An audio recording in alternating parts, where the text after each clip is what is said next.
Me da igual el tipo de gráfica que tengamos. En este caso tenemos una polinómica con una exponencial de número e con exponente negativo, y eso es importante tenerlo en cuenta, porque a la hora de realizar los cálculos de asíntotas vamos a tener que tener en cuenta ese exponente negativo que tenemos en la función exponencial. Segundo, me piden que haga todo. Desde el momento en el que en el apartado C me piden que esboce la gráfica. Entonces, tenemos que hacer el dominio, tenemos que hacer la continuidad, tenemos que hacer asíntotas, tenemos que hacer puntos de corte, tenemos que hacer recorrido, tenemos que hacer puntos críticos,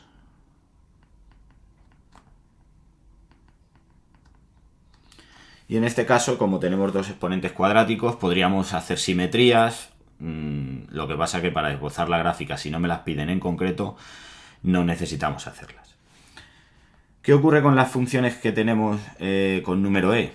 Pues ocurre que por norma general nos va a pasar algo esencial, y es que el dominio continuidad no nos va a ofrecer ningún tipo de información para que podamos representar la gráfica. Entonces, vamos a ir paso a paso y voy a hacer todos los pasos. Paso 1,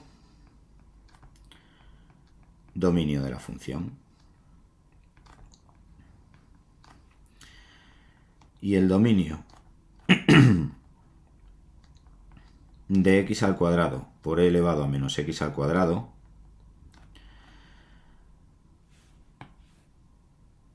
serían todos los números reales.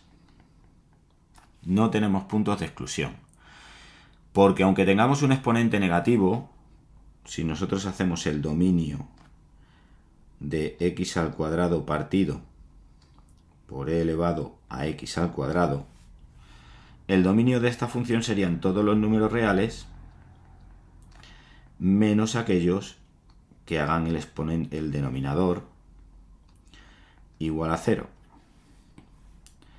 ¿Y qué ocurre con esto? Pues que no tenemos ningún valor al que elevemos el número e que nos dé 0.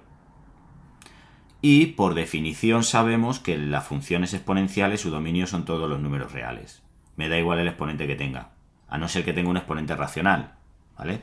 Pero si tenemos el número e elevado a un polinomio, su dominio son todos los números reales por definición. Por lo tanto, nos quedamos con este primer dominio de la función, que lo que nos está indicando ya es que no hay ningún valor dentro de los números reales que anule esa función o que haga que esa función sea indefinida, no esté definida. Por lo tanto, en el segundo paso,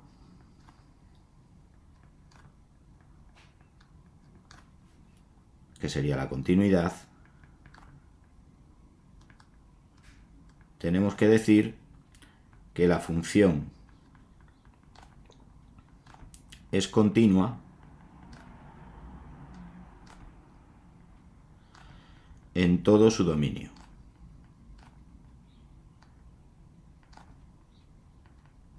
¿Vale? ¿Por qué? Pues porque no hay ningún punto de exclusión de ese dominio. Por lo tanto, la función es continua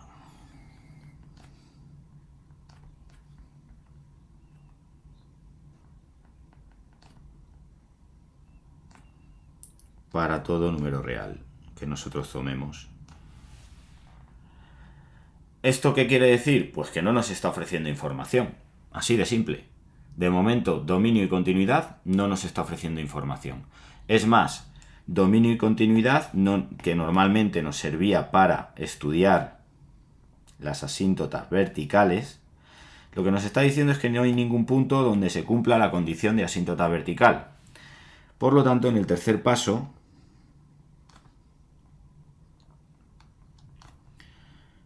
para las asíntotas, empezaremos por la asíntota vertical diciendo que no existe, e indicando por qué no existe, ya que no encontramos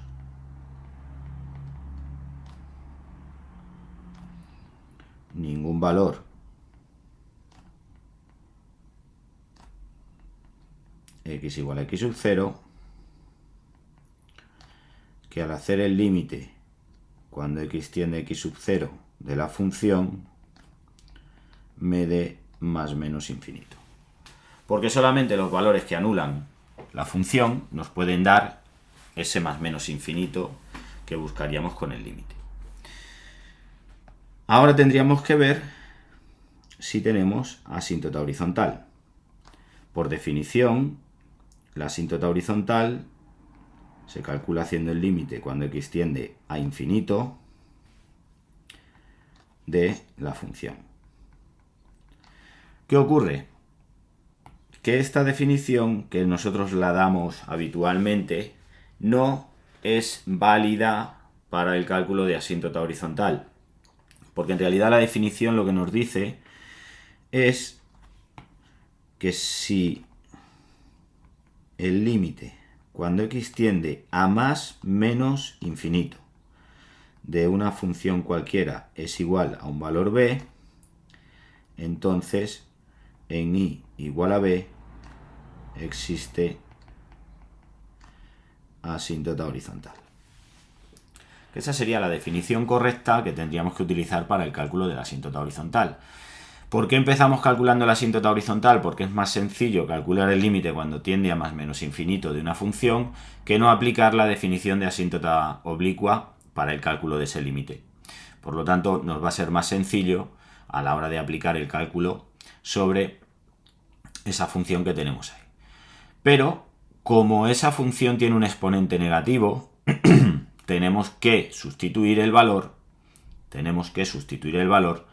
en más infinito y en menos infinito. ¿Y por qué? Sencillo. Para la tendencia más infinito, tendríamos el límite cuando x tiende a más infinito de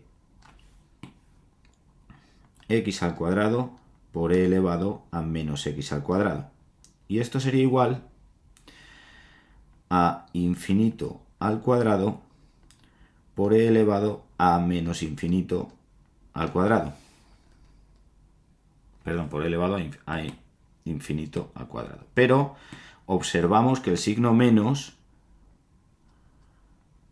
está fuera de ese cuadrado. Por lo tanto, en realidad lo que tenemos aquí es infinito al cuadrado entre e elevado a infinito al cuadrado. ¿Vale? O sea, infinito partido por infinito.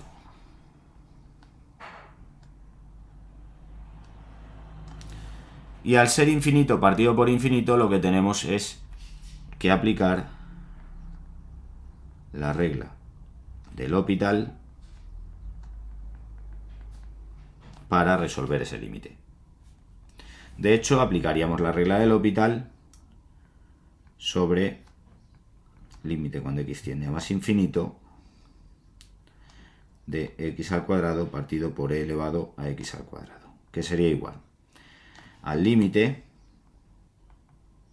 cuando x tiende a más infinito de 2x por 2x por e elevado a x al cuadrado, que sería la derivada del denominador. Aquí ya se nos va y tendríamos el límite cuando x tiende a más infinito de 1 partido por e elevado a x al cuadrado, que nos queda 1 partido por infinito, que es igual a 0. Por lo tanto, ya sabemos que tenemos asíntota horizontal en i igual a 0.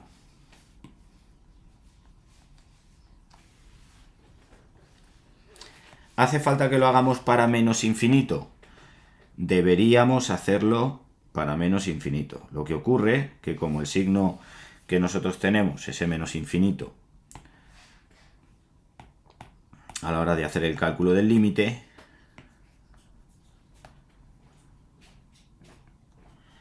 para la tendencia menos infinito, x al cuadrado seguiría siendo menos infinito al cuadrado, que es infinito al cuadrado. Y e elevado a menos infinito al cuadrado seguiría siendo e elevado a menos infinito al cuadrado. Por lo tanto, para menos infinito vamos a tener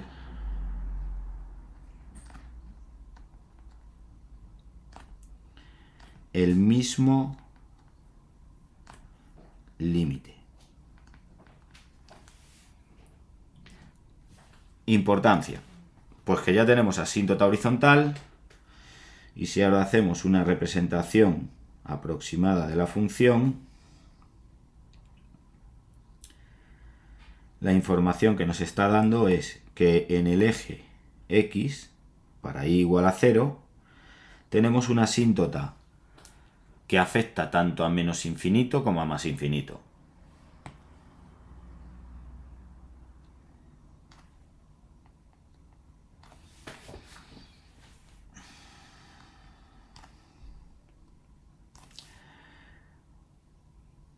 Bien, siguiente paso,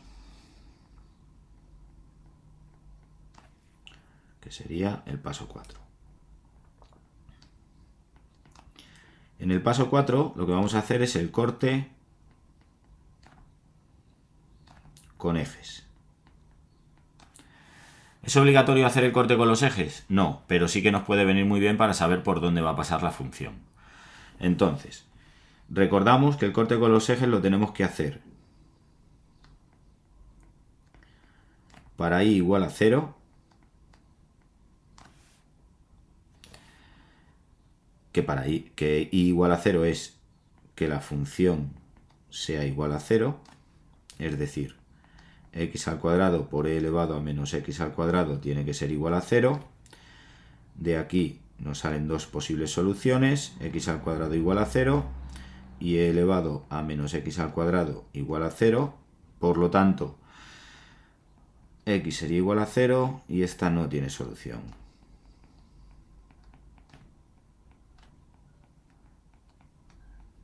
De manera que vemos que ya tenemos un punto de corte, que lo vamos a llamar P1, que es el punto 0, 0. Y ahora para x igual a 0, tendríamos f de 0 igual a y, 0 al cuadrado por e elevado a menos 0, que es lo mismo que e elevado a 0, y esto sería 0. Por lo tanto, y sería igual a 0 y seguiríamos teniendo el mismo punto de corte. Nos da el punto 0, 0. Con lo cual ya tenemos aquí un puntito que es donde corta la gráfica de la función en y0, x0. ¿Vale? Siguiente paso. El siguiente paso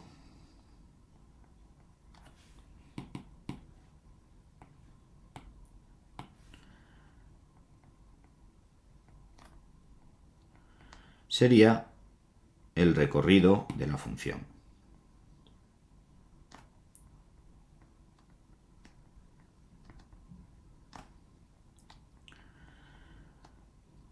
O imagen de la función.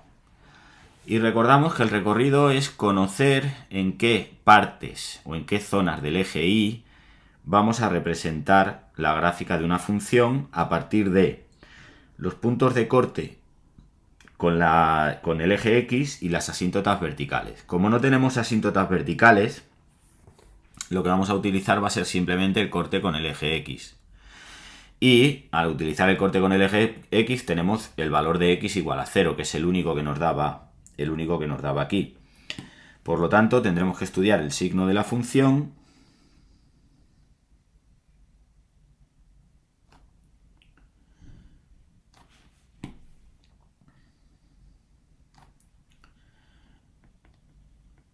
signo de la función de menos infinito a 0 y de 0 a infinito. ¿Vale? De menos infinito a 0 y de 0 a infinito. ¿Cómo lo hacemos? Dando valores significativos. Aquí vamos a dar el menos 100 y aquí vamos a dar el 100. Y si nos damos cuenta, al sustituir el menos 100 en la función, el menos 100 sustituido en esa función, como los dos exponentes son negativos, lo que nos va a quedar va a ser positivo. ¿Vale? Nos va a quedar 100 al cuadrado partido por e elevado a 100 al cuadrado. Por lo tanto, va a ser signo positivo. Quiere decir que en la zona de menos infinito a 0, esa función vamos a tenerla que representar en la zona positiva o en la parte positiva del eje Y. Es donde va a tener la representación. Y si tomamos el 100, pues nos va a pasar exactamente lo mismo. Nos va a quedar también signo positivo. Con lo cual vamos a tener la representación de 0 a infinito también en esa parte positiva del eje Y. Esto solo quiere decir una cosa, que como vamos a representar todo en la parte positiva, si tenemos algún tipo de punto crítico lo vamos a encontrar en esa zona de Y positivo.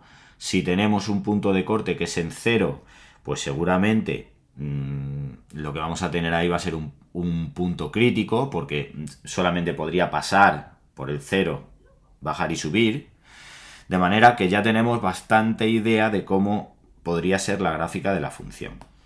No obstante, como nos piden que calculemos los puntos críticos, vamos al siguiente paso. Paso 6. Puntos críticos.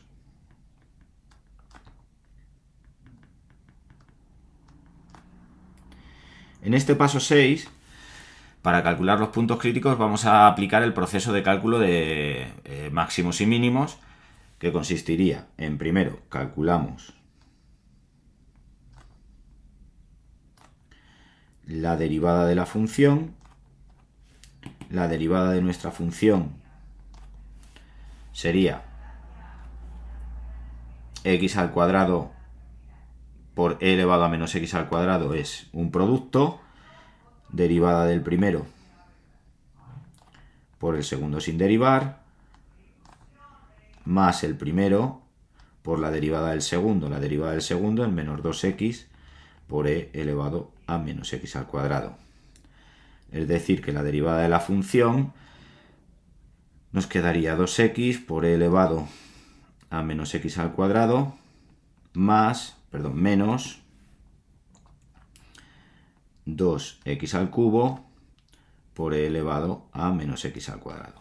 Recordamos que siempre que tengamos funciones en donde nos aparezca la exponencial de número e, tenemos que sacar factor común ese número e.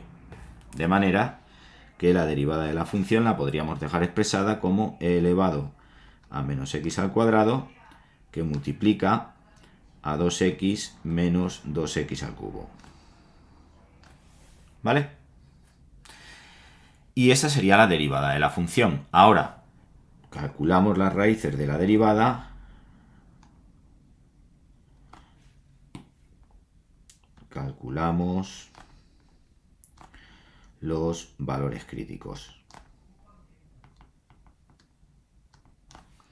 Y para calcular los valores críticos hacemos la derivada de la función igual a 0.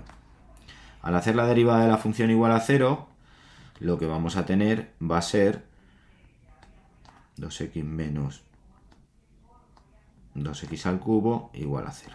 Y de aquí tendríamos 2x menos 2x al cubo igual a 0, x que multiplica a 2 menos 2x al cuadrado igual a 0, de donde sacamos un valor que sería x igual a 0, que concuerda con lo que habíamos previsto, lo que habíamos intuido cuando estábamos haciendo el recorrido de la función. Y por otro lado nos va a quedar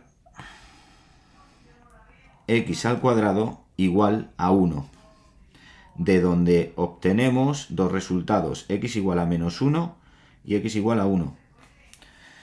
X igual a menos 1 y x igual a 1 lo que nos está diciendo es que aquí, para x igual a menos 1, en esta zona de aquí, y x igual a 1, vamos a tener un punto crítico, ¿vale? ¿Qué es lo que tendríamos que hacer ahora? Determinar ese punto crítico. Y aquí viene la gracia del ejercicio, Ángels. Nos están diciendo que tenemos que estudiar el crecimiento. Y nosotros para estudiar el crecimiento normalmente lo hacemos con unos intervalos parecidos a los que hacemos cuando hacemos el recorrido. En este caso lo podemos hacer igual, podemos hacer esos intervalos, pero teniendo la derivada de la función ahí, que no es muy complicada, podríamos utilizar el criterio de la segunda derivada. No obstante, como nos están diciendo que calculemos el crecimiento, vamos a calcular el crecimiento aplicando esos intervalos, es decir, estudiamos el signo de la derivada de la función. ¿Desde dónde hasta dónde vamos a estudiar el signo de la derivada? Pues el signo de la derivada nos va a tocar estudiarlo desde menos infinito hasta menos 1, que sería el primer valor crítico, desde menos 1 hasta 0, desde 0 hasta 1 y de 1 a infinito. Y aquí el signo de la derivada de la función. Vamos a tomar valores significativos como hemos hecho para el recorrido. Y un valor significativo que tomaríamos sería el menos 100, otro valor significativo sería el menos 0,5, otro sería el 0,5, otro sería el 100.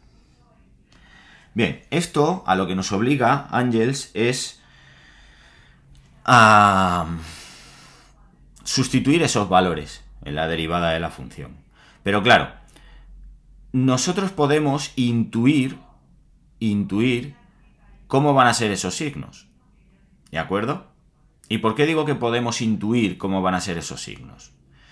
Pues muy sencillo. Podemos intuir cómo van a ser esos signos porque si la gráfica de la función en su recorrido nos está diciendo que tenemos que tomar valores por encima del 0 para la y, es decir, solo para valores positivos, la única gráfica que a mí me cuadra para que esa función esté correcta con el recorrido sería algo así. Una gráfica que viniese por el 0, que llegase aquí arriba y hiciese así, que aquí hiciese así, que aquí hiciese otra vez así y que aquí volviese otra vez al 0. Recordamos que la asíntota es una recta que se utiliza como límite de la gráfica de la función. Entonces, tanto en más infinito como en menos infinito, cuando hemos hecho la asíntota horizontal, nos dice que la función que la y tiende a 0. Por lo tanto, esa asíntota en menos infinito tiene que estar aquí en 0 y luego tendrá que subir hasta ahí y después tendrá que bajar hasta 0 otra vez. Por eso intuyo que esa es la gráfica de la función. No obstante, si damos los valores, aquí nos saldrá que este va a ser positivo, que este va a ser negativo, que este va a ser positivo y que este va a ser negativo. De manera que aquí tendremos que la función crece de menos infinito a menos 1, que la función decrece de menos 1 a 0, que la función crece de 0 a 1 y que la función decrece de 1 a infinito. Ahora, como nos están preguntando por el crecimiento, tenemos que expresar ese crecimiento. ¿Cómo expresamos el crecimiento? Pues indicando que la función crece de menos infinito abierto a 1, abierto, unión con 0 abierto, 1 abierto. y que la función f de x decrece de menos 1 a 0 unión con 1 a infinito. ¿Vale? Ya tenemos el crecimiento.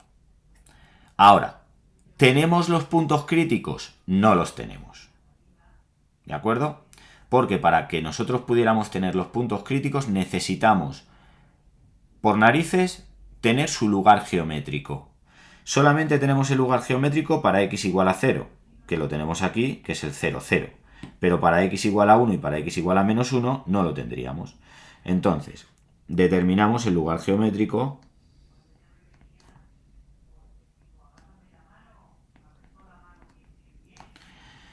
para x igual a 1, o sea, para x igual a menos 1, nosotros lo que tendríamos sería menos 1 al cuadrado por e elevado a menos 1 al cuadrado, es decir, 1 partido por e. Esto sería el valor de y. De manera que ya tenemos un punto que es el menos 1, 1 partido por e. Y para x igual a 1, pues nos quedaría 1 al cuadrado por e elevado a menos 1 al cuadrado, que me va a dar el mismo resultado, 1 partido por e, que sería igual a y. Luego el segundo punto, este sería el punto 2, este sería el punto 3, 1 partido por e. Y ya tenemos esos puntos, que esos puntos vendrían a ser un punto aquí y otro punto aquí. ¿Vale? Con lo cual, ya tenemos todo visto. ¿Por qué? Pues porque sabemos que una vez que ya hemos encontrado el lugar geométrico, podemos decir que el punto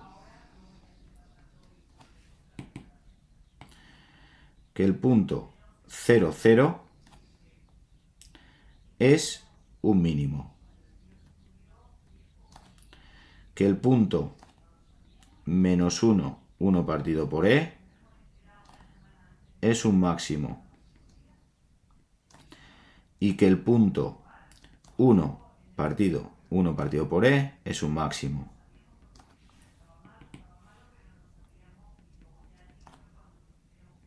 ¿Vale? ¿Pueden existir dos máximos en una misma función? Siempre y cuando esta función sea simétrica, que era lo que te decía al principio, de oye, podríamos estudiar la simetría de la función porque es una función cuadrática, pero no nos interesa porque ya nos va a salir directamente que es cuadrática. Con lo cual, el esboce de la gráfica sería algo así.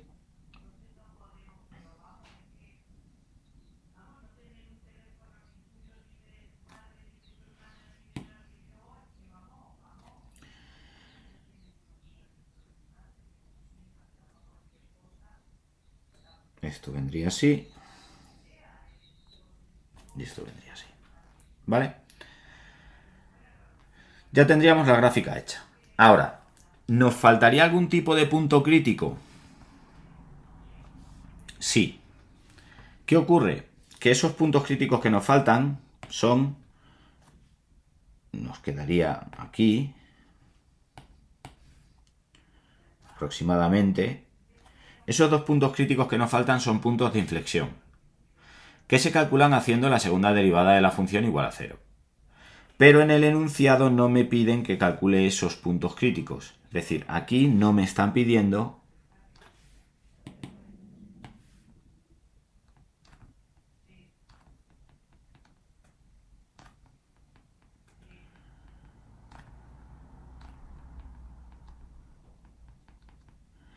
y al no pedirme puntos de inflexión, no los calculo. ¿De acuerdo? Otra cosa, Ángels, es que me hubieran dicho, calcula el crecimiento y los puntos críticos. O simplemente estudia la gráfica y esboza la gráfica. Si me hubieran puesto estudia y esboza la gráfica, tendría que haber calculado los puntos de inflexión. ¿De acuerdo? ¿Hemos entendido el proceso?